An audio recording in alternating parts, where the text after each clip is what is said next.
Vamos ver se vai dar.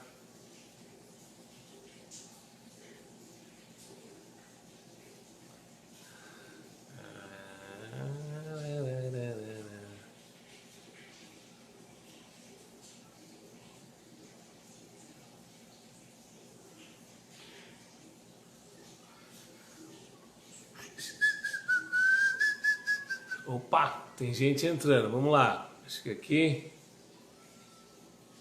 Aí, Jeff. Adicionei você.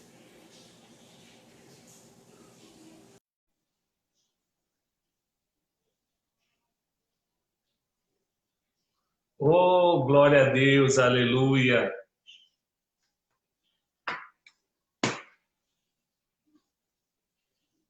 Adicionando.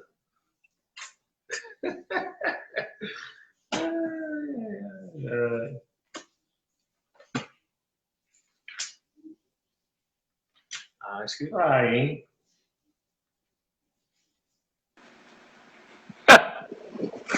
Agora vai. Agora nós estamos virados aqui.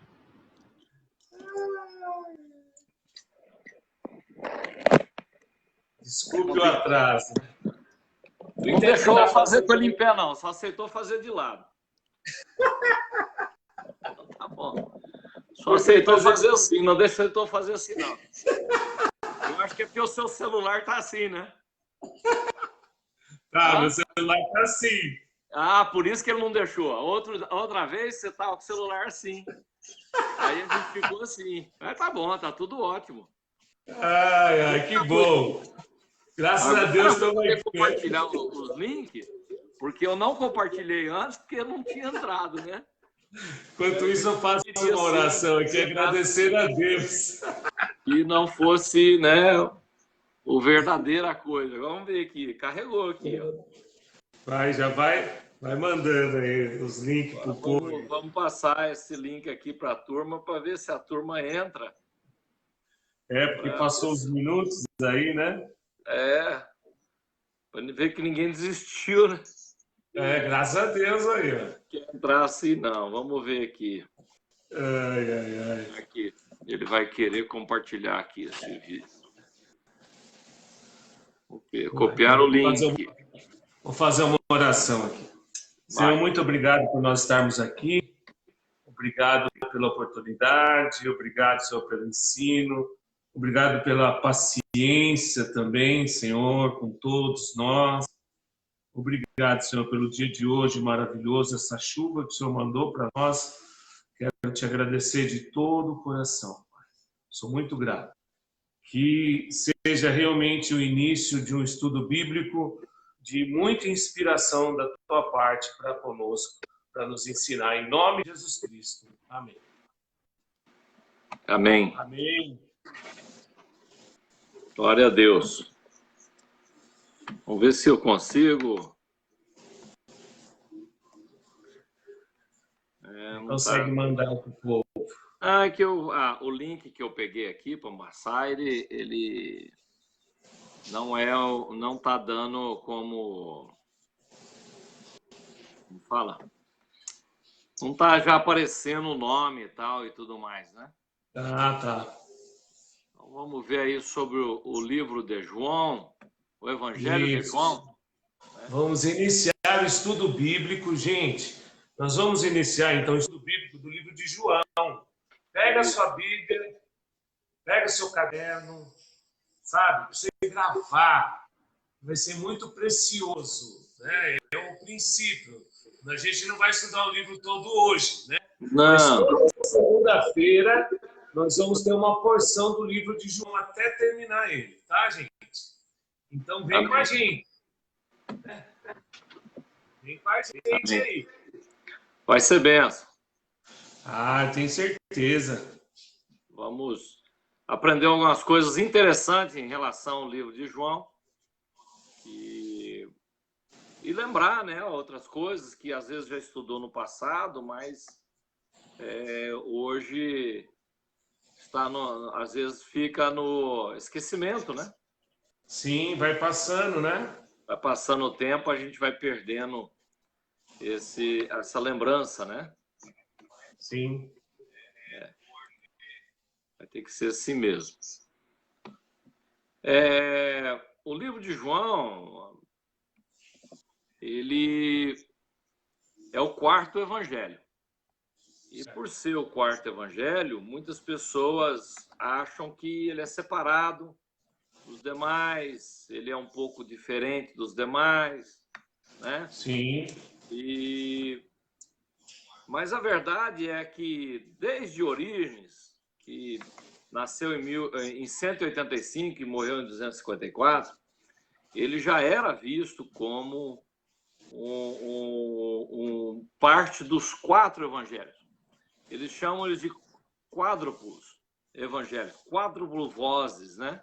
O evangelho quádruplo.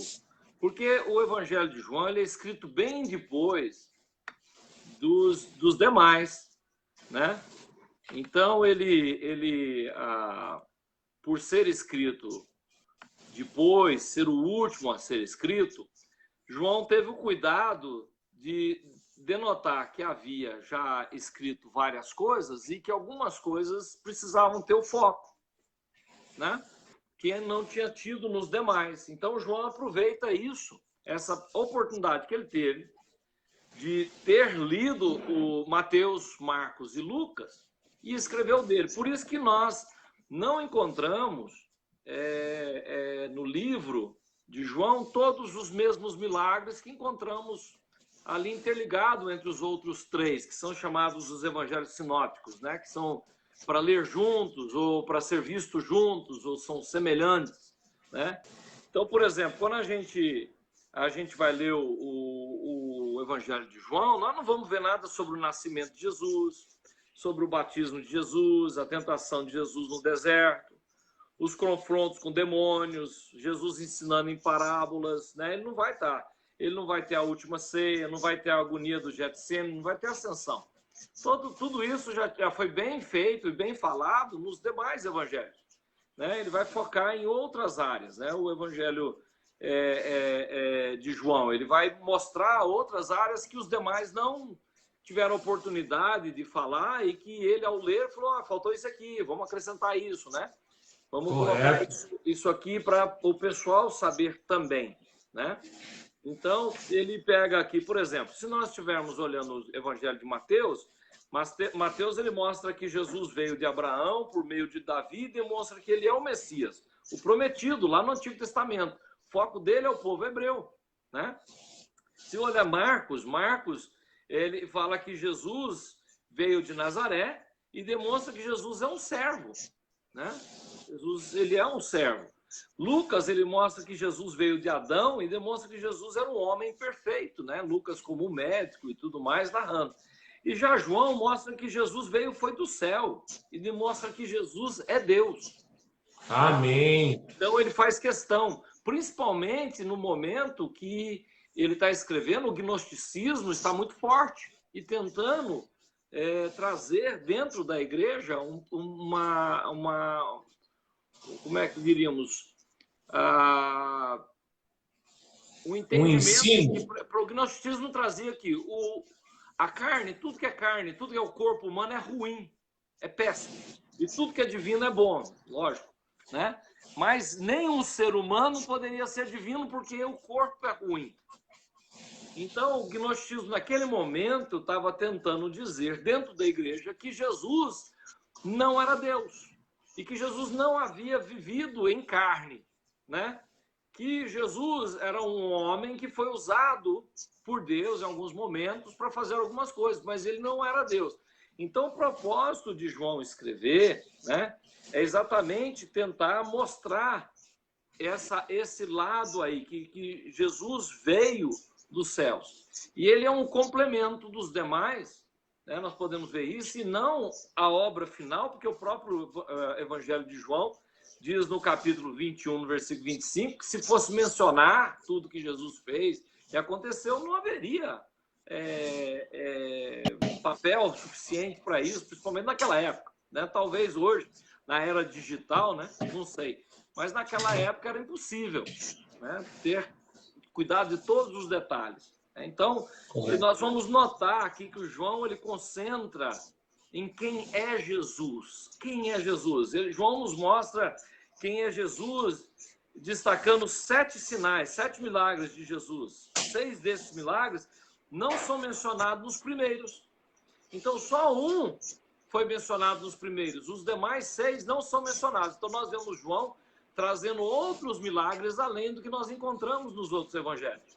Né? Correto. João demonstra quem é Jesus ao nos dar as próprias palavras de Jesus sobre si mesmo. A expressão, né, das 7 declarações dramáticas do tipo eu sou a luz do mundo, eu sou, o ergonei, né, do grego, né? Então, eu sou. Ele trazendo essas 7 declarações do eu sou, não foram incluídas nos primeiros 3 evangelhos. Né? Então, veja aí, ele tem 7 milagres, ele tem 7 declarações de eu sou. Dos 7 milagres, só um foi mencionado em outro evangelho. São coisas novas. Ele mencionou aqui 7 declarações do eu sou, que não tem nos demais evangelhos. Né? E João nos mostra quem é Jesus, dando testemunho de testemunhas que testemunharam sobre a identidade de Jesus. Que Jesus era Deus e era homem, 100% Deus.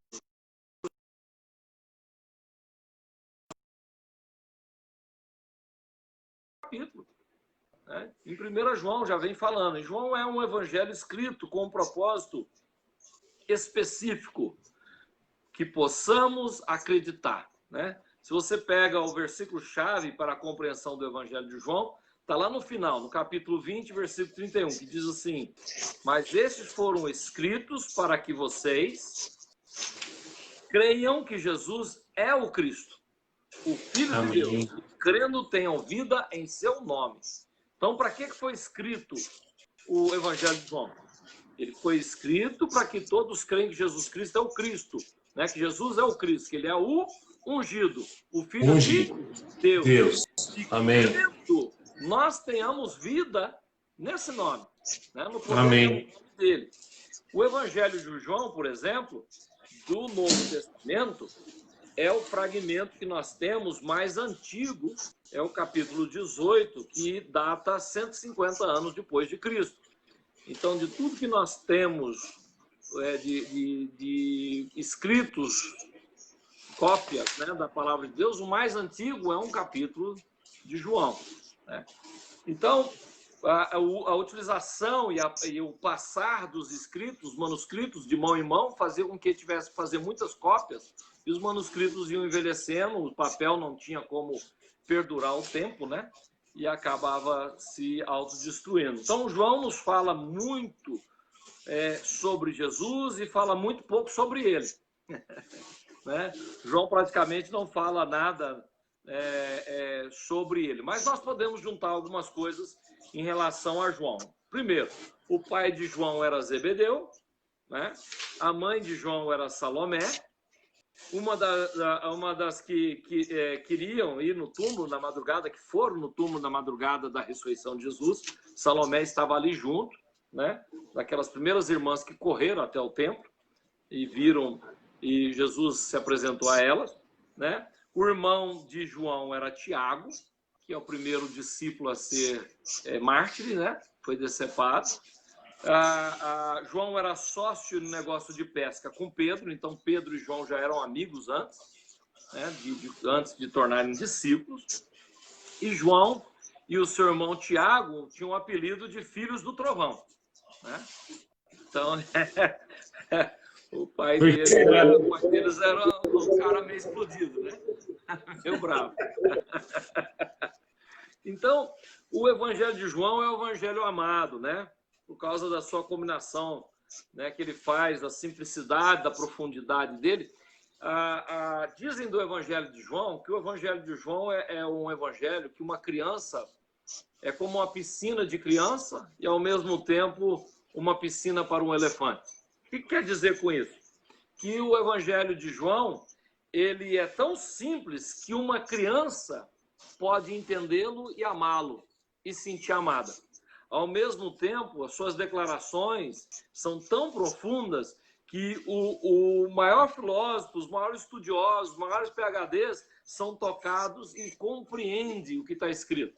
João tem uma capacidade que poucas pessoas têm, de quando comunica, consegue comunicar do mais novo ao mais velho, né?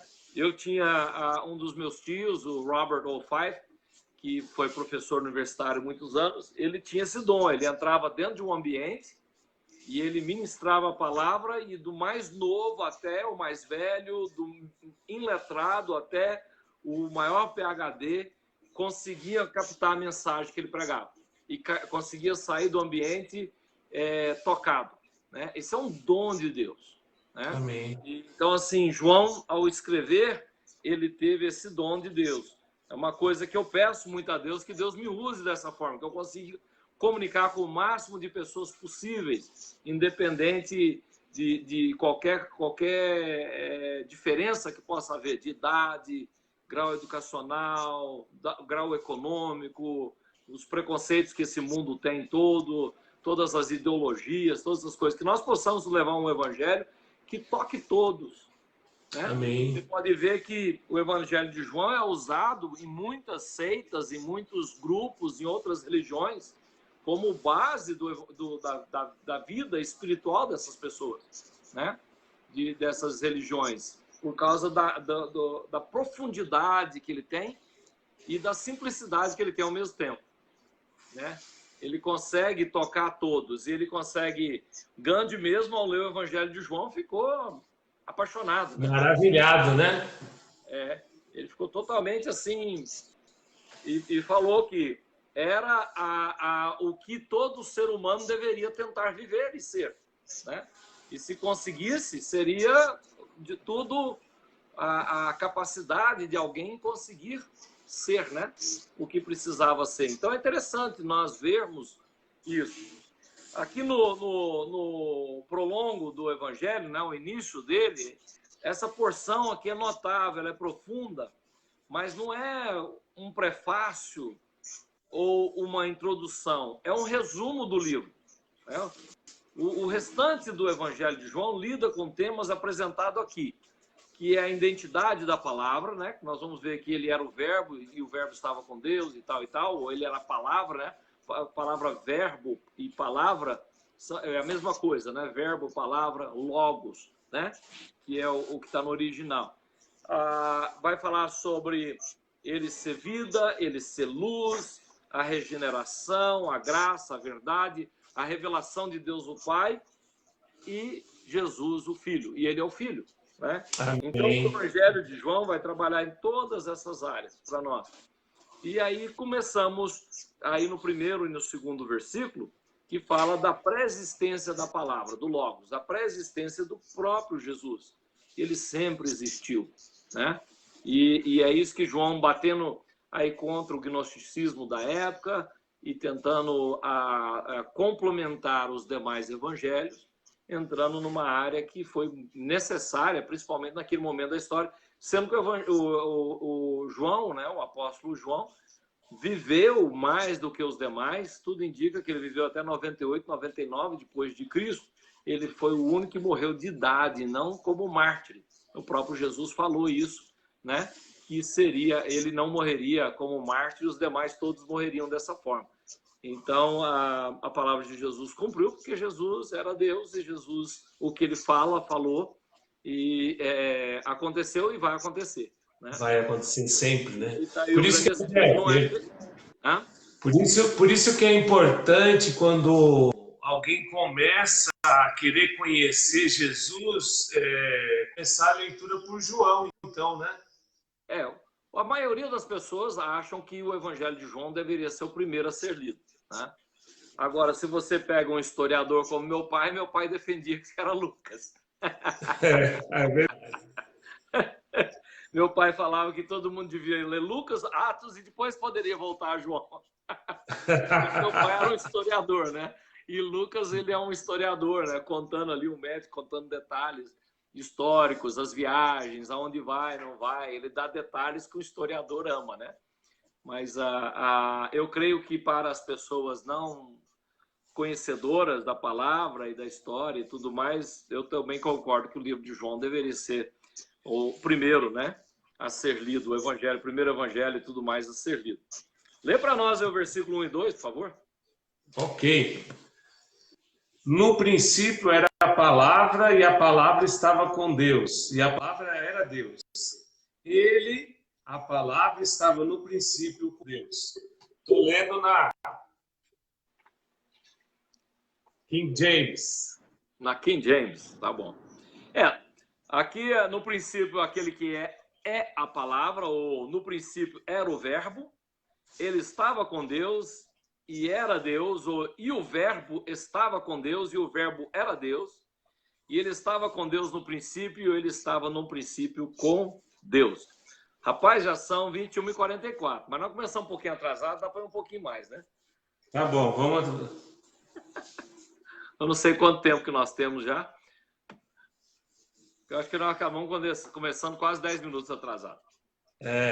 Vamos até 10. Até 5 para as 10. Tá bom. Tá bom? No princípio, né? Ele começa com essa referência aí. Essa referência, no princípio, refere-se à eternidade atemporal. Se você vai em Gênesis, diz lá, no princípio Deus criou os céus e a terra. É a mesma palavra. Né? Então, olha aqui, no princípio era aquele que é a palavra, no princípio era o verbo, ele já era lá no princípio. Amém. E quando João escreve no princípio, o que vem na mente de todo mundo que está lendo naquela época, principalmente o judeu, né? É o quê? No princípio Deus criou os céus da terra. Então Jesus, a palavra já estava lá, né? Então João essencialmente escreveu que quando o princípio começou, a palavra já estava lá.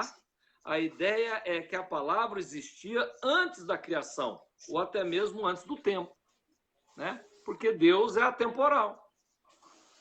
Maravilha, hein? Para ter o princípio, alguém tem que dar esse princípio, esse início, né? E Jesus já estava lá. Né? Então, João está deixando claro aqui que a palavra não é apenas o começo, mas é o começo do começo. É o início de tudo. É o que dá o começo de tudo, né?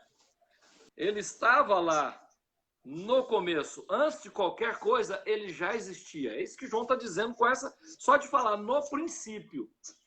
Está incluso tudo isso, né? Aí ele diz, a palavra era, né? Então teve a palavra um princípio.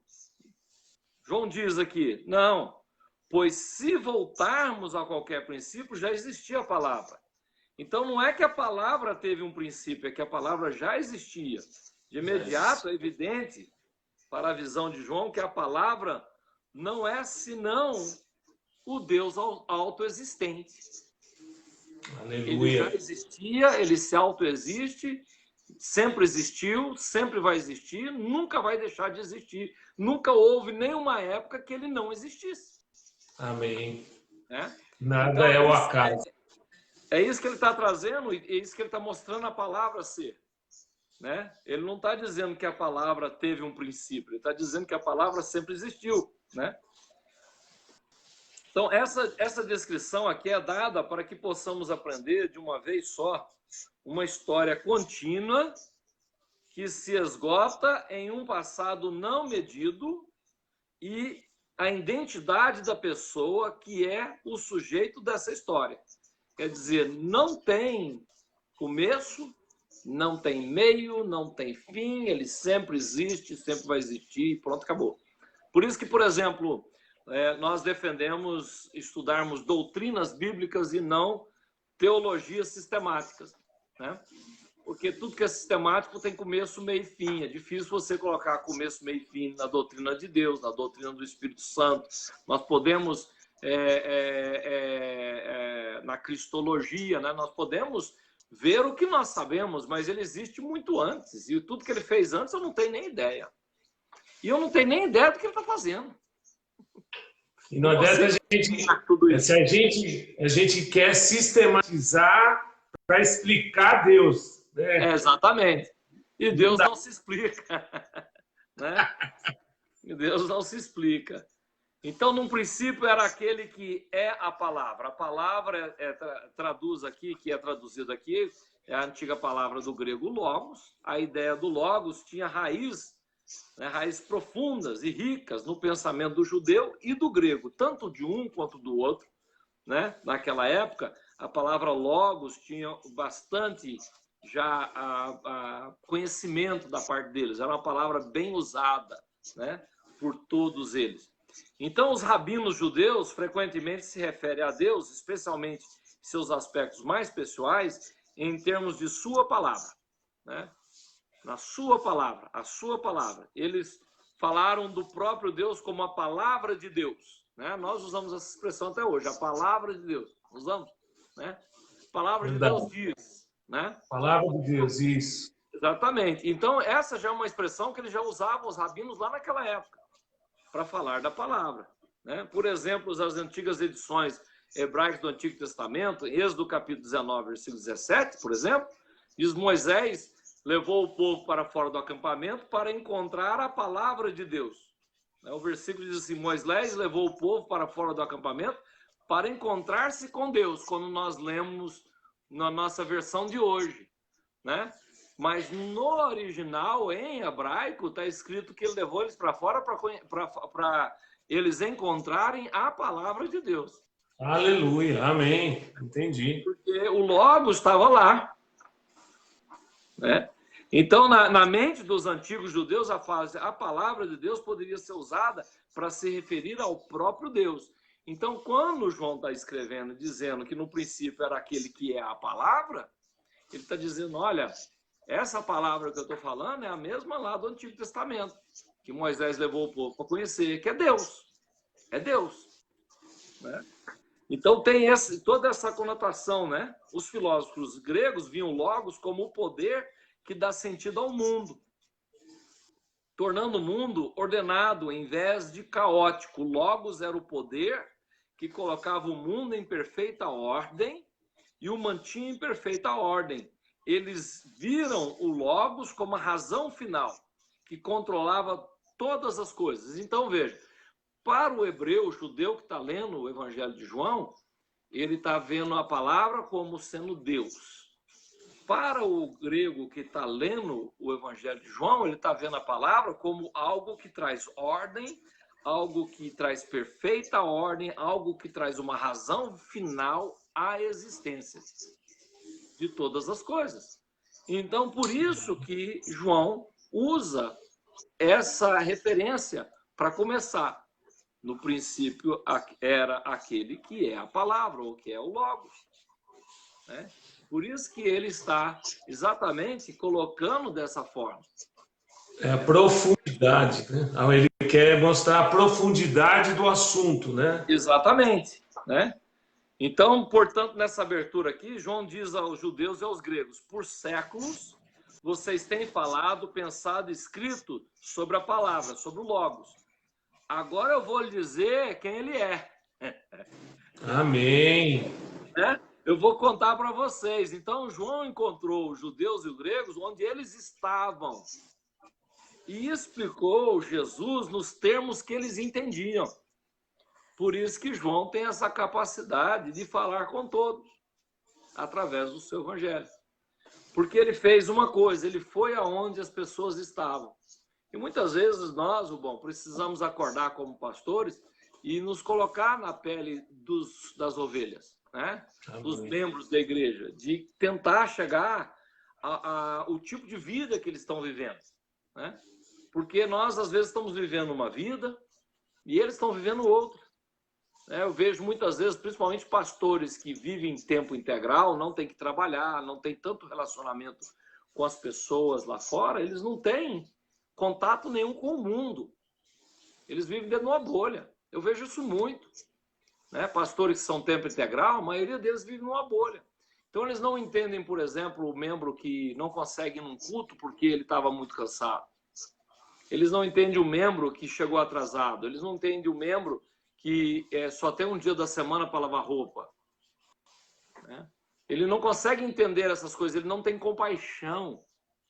né? Quando o membro deixa de ir na igreja, ele acha que o membro que tem que entrar em contato com ele e falar porque não vai. Ele não tem a moral de mandar uma mensagem para o membro e falar onde você estava, você está precisando de alguma coisa, né? Eu senti sua falta. Ele não tem essa moral. Ele acha que o membro tem que vir correndo atrás dele, né? Correto. Então, assim, nós precisamos acordar e quando formos palestrar, ministrar a palavra de Deus, trazer a palavra de Deus aonde as pessoas estão, né? Encontrá-las na vida que elas estão vivendo, né? Nesse momento, o que está acontecendo, né? Tem muitos pregadores do passado que falavam que o pastor tinha que pregar com a Bíblia na mão e o jornal na outra, né? Os grandes pregadores, né, Spurgeon e outros do passado, falavam isso, né? Que ele tinha que saber o que está acontecendo no mundo também, né? Ele não pode entrar dentro de uma bolinha espiritual, que ele ora o dia todo, né? Eu já conheci muitos preletores aí, preletoras, missionários, pastores e tal, apóstolos e apostilas e tudo mais, que eles não têm contato nenhum com as pessoas, né? Eles ficam reservados dentro de quarto de hotéis, eles se ficam na casa de alguém, fica trancado dentro do quarto, não tem contato. Só na hora H ele sobe no púlpito, né? E tal. Mas ele não vive a vida do povo. Jesus não, Jesus vivia no meio de todos, né? Ele estava no meio da prostituta, do ladrão, do desonesto e assim por diante, né? E ele sabia da vida deles, então ele sabia o que falar para eles, ele sabia contar as palavras necessárias, por exemplo, né? Então, João está usando aqui um termo que, com vários tons de significado, era de uso comum para todos, em todos os lugares. Ele poderia contar com todos os homens, né, naquela época, o significado essencial de quem era Jesus, né? A palavra estando, portanto, já em uso, ajudou os homens, os pensadores, os estudiosos, os religiosos daquela época a entender a revelação de Deus e compreender esse Deus invisível que se tornou carne. Amém. Que se torna Jesus, que se torna o Deus, né? A palavra estava com Deus e a palavra era Deus. Era Deus. Ele consegue se comunicar com todos. Essa acho que é a grande lição aqui, é essa para nós, né? Ter esse exemplo de conseguir se comunicar com todos. Quando você fala que a expressão atinge tanto o grego como o hebreu, quer dizer, são duas etnias totalmente diferentes, mas ele consegue se comunicar com todos e mostrar que há um Deus que ama a todos e não faz acepção, né? Que cuida da gente, né? E nos encontra onde estamos. Isso. Vai até nós Graças onde nós estamos, né? Porque dele não tem como se esconder. Amém. Glória a Deus. Lugar. Amém, gente. E esse tempo vamos parar por aqui? E o tempo voou. Voou demais, né? Deixei um gostinho de quero mais. Pessoal, segunda-feira que vem, às 21h15, nós estaremos aqui. E dessa vez o Bobo vai usar o celular, vai entrar a gente está melhorando. Mas, pessoal, olha só. Tem culto terça-feira, tem ensino da palavra. Se você quiser fazer o curso teológico, pastor Jeff, pastora Mônica, em Pirituba, eles ainda estão fazendo via Zoom, ele passa o link, você faz o contato. Quarta-feira, né, nós temos também o devocional com o pastor Jeff. Quinta-feira tem culto na Rio de Vida, Jundiaí, culto na Rio de Vida de Pirituba. Você escolhe onde você quiser assistir. Tem culto para todo lado. Tem para todo lado. O devocional nosso é só de segunda agora. É só de segunda, verdade. Nós também, só de segunda. Nós vamos iniciar em setembro, na quarta-feira, o culto na igreja em Campo Limpo. Aí logo a gente coloca lá online também. Glória a Deus. Ótimo, bênção. Então tá bom, já tem mais um culto que todos podemos ir, né? Quarta-feira à noite. E domingo nós estamos com nossos cultos normais, presenciais e online, tanto em Jundiaí, em Campo Limpo, só presencial por enquanto, mas logo vai estar online também. Em Pirituba, Jundiaí, 9h30, Campo Limpo, 9h30. Bom Retiro é 17 horas. 17 horas. Uhum. Pirituba, 18h30. E São Mateus, 18h30. São Mateus, 18h30? É. Maravilha. Vem com a gente, se quiser, fica com a gente e traz mais gente. Amém, glória a Deus. Vamos orar agradecendo? Vamos. Ora por nós aí, para que a gente possa realmente reter essa palavra do Logos na nossa vida, no nosso coração e realmente fazer com que ela dê frutos que permaneçam. Amém? Amém. Pai, nós te louvamos, te engrandecemos, te exaltamos, Pai, pelo privilégio de poder estudar a tua palavra, pelo Evangelho de João, que o Senhor usou o teu servo para escrever, Pai, para trazer mais conhecimento, Senhor Deus, para nós podermos entender melhor e entender melhor o que significa o princípio, o que significa a tua palavra. E, Pai, nós pedimos, Pai, que nós possamos levar a tua palavra, que é o próprio Cristo, em todo lugar que nós formos, Pai, de uma forma que todos entendam, para que todos possam crer que Jesus Cristo é o Senhor, Pai. Dê uma semana de vitória a todos, livra a todos do mal, acampe os teus anjos ao redor deles, Pai, dê sabedoria, dê discernimento, dê capacidade, inteligência, Senhor Deus, usa-nos para o louvor da tua glória. É no nome de Jesus que nós oramos, nós agradecemos e nós cremos. Amém. Amém, amém. Glória a Deus. Amém. Obrigado, Jeff. Obrigado vocês. Tchau, tchau. Tchau, tchau.